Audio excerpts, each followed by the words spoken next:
ఇప్పుడు మళ్ళీ చెప్తా ఉన్నా, పూర్తి స్థాయిలో చెప్తా ఉన్నా, ఔటర్ రింగ్ రోడ్డు చుట్టూ మళ్ళీ హైదరాబాద్ ప్రజలకు నేను విజ్ఞప్తి చేస్తా ఉన్నా, ఔటర్ రింగ్ రోడ్డు చుట్టూ రింగ్ మెయిన్ మేము ఆల్రెడీ నిర్మాణం ఒక 50 కిలోమీటర్ల దాకా చేసినాం.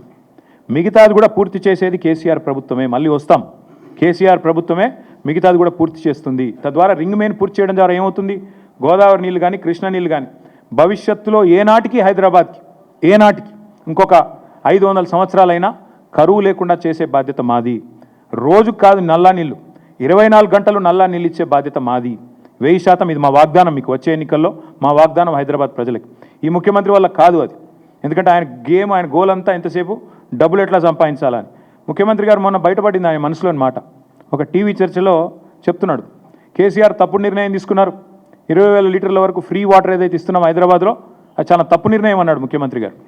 నేను మీకు ఇవాళ చెప్తా ఉన్నా, జిహెచ్ఎంసీ ఎన్నికల తర్వాత కాంగ్రెస్ ప్రభుత్వం ఫ్రీ వాటర్ స్కీమ్ కూడా రద్దు చేస్తుంది, రాసి పెట్టుకోండి.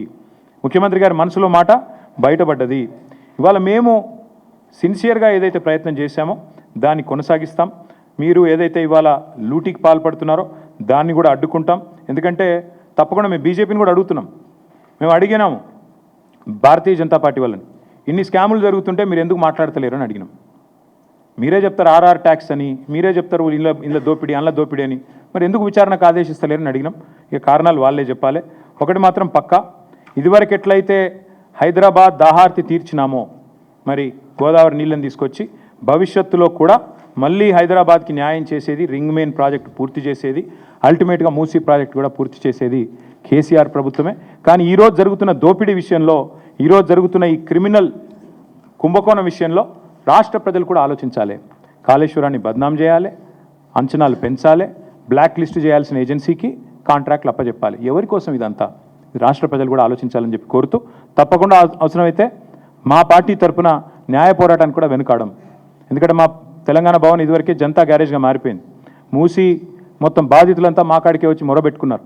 ఇప్పటికీ న్యాయ పోరాటం చేస్తూనే ఉన్నాం. ఎందుకంటే మా తెలంగాణ భవన్ ఇదివరకే జనతా గ్యారేజ్గా మారిపోయింది. మూసి మొత్తం బాధితులంతా మా కాడికే వచ్చి మొరబెట్టుకున్నారు. ఇప్పటికీ న్యాయ పోరాటం చేస్తూనే ఉన్నాం. ఎందుకంటే మా తెలంగాణ భవన్ ఇదివరకే జనతా గ్యారేజ్గా మారిపోయింది. మూసి మొత్తం బాధితులంతా మా కాడికే వచ్చి మొరబెట్టుకున్నారు. ఇప్పటికీ న్యాయ పోరాటం చేస్తూనే ఉన్నాం. భవిష్యత్తులో కూడా ఈ కుంభకోణం మీద కూడా తప్పకుండా మా పార్టీ తరఫున న్యాయ పోరాటం చేస్తామని చెప్పి కూడా మీ అందరికీ తెలియజేస్తూ, మీ అందరికీ thank you.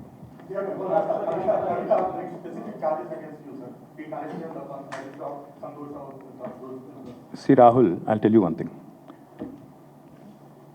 Whatever had to be discussed has been discussed in the party. Action has been taken. Once action has been taken, there is nothing further that I can add or comment. Because whatever had to be discussed internally on party forums, we have done that. And we have acted. And therefore, after the action has been taken, there is nothing further for me to comment or elaborate on. Thank you. Yes. ఇప్పుడు దాదాపు 20-25 రోజుల కింద అనుకుంటాను, ఉపరాష్ట్రపతి ఎన్నికల ఘట్టానికి తెరలేసినప్పుడు మేము స్పష్టంగా చెప్పాం, రాష్ట్రంలో 70 లక్షల మంది రైతులు, ఈరోజు మనం ఈ నిమిషం ఇక్కడెక్కడైతే మాట్లాడుతున్నామో, ఈరోజు మనం ఇక్కడున్నాం హైదరాబాద్లో, లక్షల మంది రైతులు ఇవాళ క్యూలలో ఉన్నారు ఎరువుల దుకాణాల ముంగట. రాష్ట్ర వ్యాప్తంగా, ఒక జిల్లా కాదు అన్ని జిల్లాల్లో ఎక్కడికక్కడ కొట్టుకుంటున్నారు, మహిళలు కొట్టుకుంటున్నారు, మహిళా రైతులు. అంత అరాచకమైన పరిస్థితి ఉంది. 20-25 రోజుల కిందట మేము మా పార్టీ నుంచి డిమాండ్ చేసినాం, ఇది రాష్ట్ర ప్రభుత్వ వైఫల్యమా, కేంద్ర ప్రభుత్వ వైఫల్యమా, ఎవరిది అన్నది మీరు తెలుసుకోండి, కానీ రైతులకు ఎరువులు అందించండి. మీరు అందిస్తే తప్పకుండా మీకు మద్దతు ఇచ్చే అంశం పరిశీలిస్తామని చెప్పాం. We have nothing against the 2 candidates. ఇద్దరు మంచోళ్ళే కావచ్చు, justice Reddy and CP Radhakrishnan ఇద్దరు కూడా మంచోళ్ళే కావచ్చు, మేము కాదంటలేదు. కానీ ఇవాళ వాళ్ళు ఇద్దరు అభ్యర్థులు కూడా 2 వ్యవస్థలకు ప్రతినిధులు. అటు ఎన్డీఏ, ఇటు ఇండియా, ఈ 2 కూటమిలకి వారు ప్రతినిధులు. వారు వ్యక్తులుగా కాదు నించున్నది, ఇండిపెండెంట్గా నించోలేదు. ఒకరు కాంగ్రెస్ తరఫున, ఒకరు బీజేపీ తరఫున నించున్నారు. ఇటు కాంగ్రెస్ అటు బీజేపీ ఇద్దరూ కూడా ఈ రాష్ట్ర రైతులను వేధిస్తున్నారు, సతాయిస్తున్నారు, చావగొడుతున్నారు. వాళ్ళు ముష్టి యుద్ధాలకు తిరిగే ఒక అరాచక పరిస్థితి తెచ్చిపెట్టినారు. 20-25 రోజుల కింద మేము హెచ్చరించినా, అప్రమత్తం చేసినా ఇంతవరకు కేంద్ర ప్రభుత్వం స్పందించలేదు, రాష్ట్ర ప్రభుత్వం స్పందించలేదు. అందుకే 70 లక్షల మంది తెలంగాణ రైతన్నల తరపున మేము నిర్ణయం తీసుకున్నాం.